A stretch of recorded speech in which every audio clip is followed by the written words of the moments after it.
What's up, everybody? Welcome back. Hope everybody's having a great day or night whenever you're watching this. I want to talk about the New Orleans Saints in their upcoming season because I legitimately think they're Super Bowl contenders. And that might be a little bit of a hot take, but let me explain why. Before I get into it, if you're new to the channel, please subscribe. And if you enjoy this kind of content, please like the video. Really, really appreciate it. But let's get into why I think the Saints are Super Bowl contenders and one of the top 2 or 3 teams in the NFC this season. I'm going to start with Jameis because this is obviously the biggest piece. You need to have a quarterback that can take you to the Super Bowl or be at least manageable, right? And last season, Jameis was very manageable. I thought he was very solid. Like for what he had, they legitimately had like no weapons outside of Alvin Kamara last year. And I'm speaking from the wide receivers and the running back standpoint before he got hurt because they got Mark Ingram after. But they were like 5-2 before he got hurt. And they were doing pretty solid. I think he had like 14 touchdowns, 3 interceptions, which is a complete flip of the script for Jameis, where, it was like 14 touchdowns, 14 interceptions. That wasn't what he was. He was much smarter with the ball, took care of it, and he was leading them very well.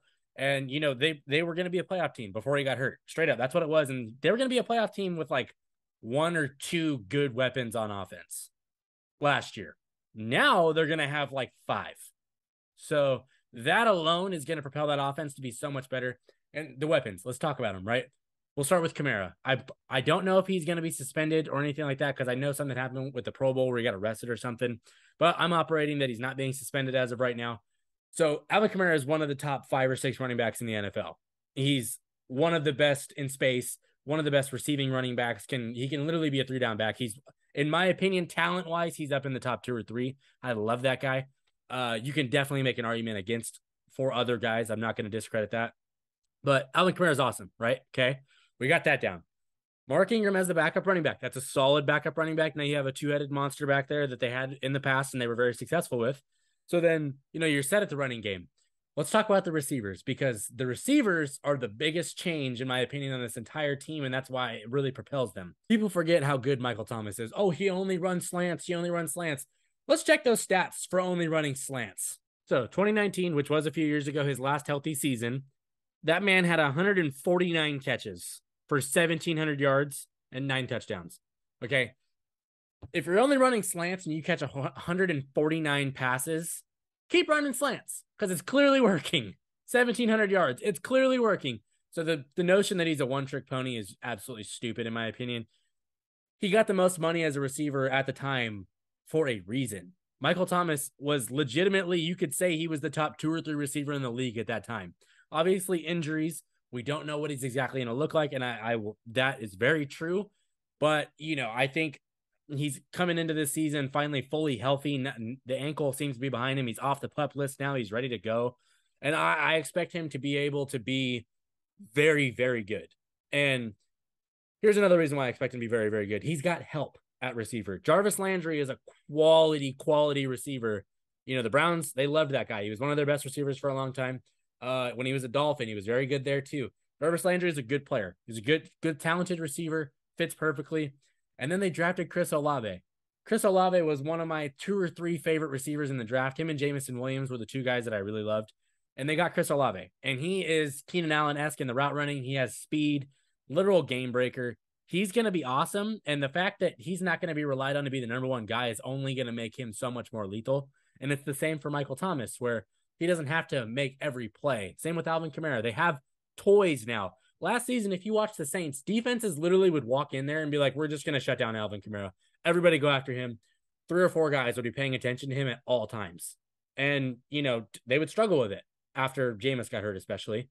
So they're not going to be able to do that anymore, barring health, of course. So having like a 4 or 5-headed monster with your Alvin Kamara, your Mark Ingram, your Michael Thomas, your Chris Olave, your Jarvis Landry, that's going to be really freaking hard to stop. And they have a pretty solid offensive line.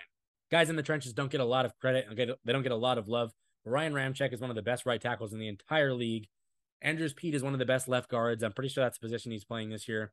They drafted Trevor Penning. I don't know what he's going to turn out to be like.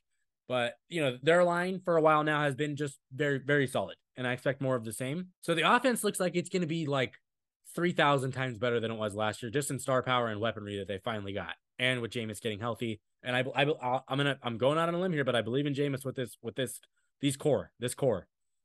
So let's talk about the defense, because their defense was amazing last year and kept them in so many freaking games. Their D-line, they have 2 studs in Cameron Jordan and Marcus Davenport. Those guys are just monsters on the ends. Love watching those guys play. They are just, you have to game plan for them every single time or they'll blow your offense up. So having two studs like that on the D-line is very helpful. Then they have one of the best middle linebackers in the league in Demario Davis. If you've watched him, you know he's insane. He's very underrated, does not get a lot of love. I think he's a very quality player. One of the, like I said, one of the most underrated players at his position. But this is where I really love their defense. When you get to that secondary is probably going to be top 2 or 3 or 4. I'll be surprised they're any lower than that in the entire league because they're talented across the board. Marshawn Lattimore is one of the top, 10 corners, depending who you talk to, who can shut players down. He's amazing at what he does. Paulson Adebo was very underrated last year.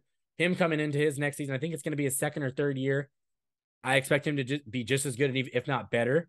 I think he's going to show a lot of people that he's very, very talented. Marcus May is a safety that for the Jets was very, very good. I think he's coming off of a knee injury, but we're banking on health and banking everybody's going to be healthy here. I think he's going to be pretty damn solid. And then, of course, you have Honey Badger leading it back there. Tyrann Mathieu is one of the best safeties in the league, too. He's in the top, 6, 7, 8 safeties in the entire league. And they have weaponry at all points on the field in the secondary. And then you have CJ Gardner-Johnson, who's just talks the best trash out of anybody. If you know, because people, for whatever reason, want to fight that guy every single game. So you're going to have him getting in heads with Marshawn Lattimore getting in heads. Tyrann Mathieu is going to be talking like they're going to be one of the nastiest defenses in the entire league. And the offense is going to be pretty damn solid, too. So Saints fans, NFL fans, what do you guys think of the Saints this season? Do you think that they're Super Bowl contenders like me? Do you not? If you think that they're maybe playoff contenders, but you don't think they're Super Bowl ready because Jameis, I completely get that. Let me know your reasoning for why you have them where you have them. If you disagree with me, completely fine, because I can see that I can see a world where this is a hot take. I personally do not believe it is, because when you just look at the talent across the roster, and of course I'm banking that everybody's going to be healthy, or they're going to be mostly healthy, and anything can happen with injuries. Hopefully that stuff doesn't happen to them. But I think the Saints in the NFC does not look very strong this year. I think the Rams, you have to put them ahead of them because the Rams are the Super Bowl champs. They're defending.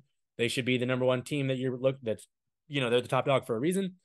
I think the Buccaneers are going to be great, but Ryan Jensen just went down for the Bucs. That's a big loss to the O-line. I don't want to make a big prediction on them yet because I just don't know what they're going to look like. Chris Godwin, don't know. There's too many question marks with them right now, but they'll probably be pretty good. Anytime you have Tom Brady, you're probably going to make the playoffs. The Packers are the Packers, but I just feel like with the Packers, we've just seen it like time and time again that can't really buy into them too much, especially in the playoffs. They lost Devontae Adams. I love how the Saints look this season. They're one of those teams that's coming in with no drama. It looks like a team that's ready to make a surprising run. And I don't think enough people are talking about them. So if you like this video, please click the like button. I really, really appreciate it. If you're new to the channel, please subscribe. I appreciate that even more. I love the engagement y'all have been putting on the videos lately. It's awesome.